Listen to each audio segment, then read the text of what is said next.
अब कर्म क्षेत्र में जुट जाएं, अपने खून पसीने से नवयुग धरती पर लाएं। और वह नवयुग की कामना, धरती पर नवयुग लाने की कामना हमारी ही संस्कृति करती है, जो सत्य है, शाश्वत है, सनातन है, जो वसुधैव कुटुंबकम की बात करती है, जो आनो भद्रा क्रतवो यंतु विश्वतः की बात करती है, जो सर्वे भवन्तु सुखिनः सर्वे सन्तु निरामयः की बात करती है, जो संपूर्ण चराचर के कल्याण की बात करती है, हमारी ही संस्कृति है, जो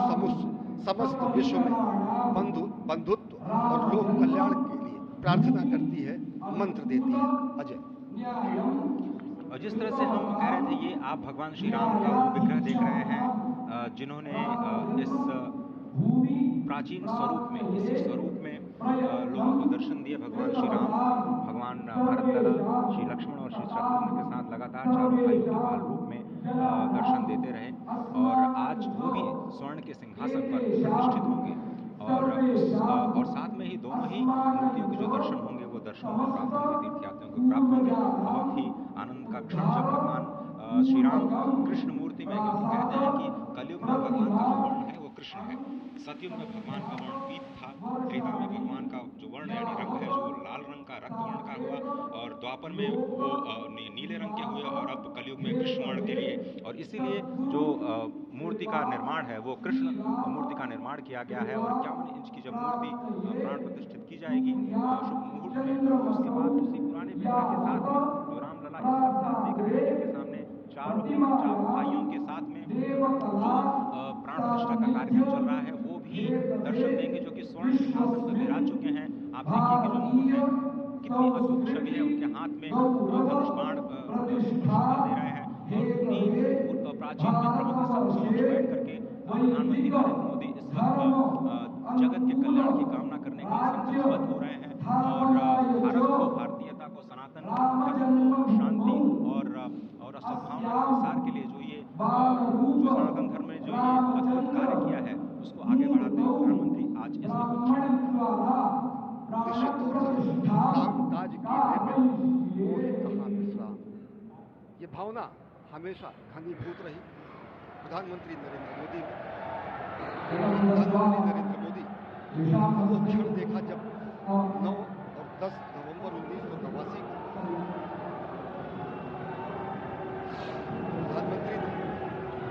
उस समय देखा अनिकेत एक लेख में, साधना पत्रिका में, और उन्होंने कहा कि यह क्षण सांस्कृतिक स्वतंत्रता का जयघोष करता है, हिंदू चेतना में एक प्रकाश स्तंभ का ये दिन है जब रामशिला पूजन हुए। और साथ ही साथ 1990 के दशक में आडवाणी जी की रथ यात्रा की सारथी रहे, गुजरात में समन्वय की भूमिका में रहे, तत्कालीन भाजपा महासचिव के रूप में 600 गांवों का उन्होंने भ्रमण किया। उस भ्रमण के दौरान नवरात्र भी पड़ा, जिसमें केवल जल का भोग करके ही 600 से अधिक गांवों में प्रधानमंत्री नरेंद्र मोदी ने इस रथ यात्रा का कुशल संचालन किया, समन्वय किया। सोमनाथ से अयोध्या की इस यात्रा के सारथी के रूप में अगर देखें तो एक वीर व्रती के रूप में नवरात्र के समय भी जल पीकर 18 घंटे से ज्यादा एक वीर व्रती के रूप में प्रधानमंत्री ने तत्कालीन महासचिव भाजपा के बीजेपी इकाई के थे, इन्होंने अपना अंशदान किया। और अगर एकात्मता यात्रा की बात करें, 1992 में 14 जनवरी को आज से 32 वर्ष पहले प्रधानमंत्री नरेंद्र मोदी एक कार्यकर्ता के रूप में अयोध्या आए थे, उन्होंने शपथ लिया था यहाँ पर जब दिव्य भव्य मंदिर का निर्माण होगा तो उनका पुनरागमन होगा। और वह क्षण आज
एवं आत्मनिकृत्वा हस्तं प्रक्षाल्यो देवी पूज्यामा देवस्य कपोलो हृदेव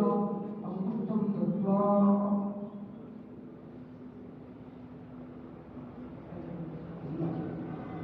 आम्री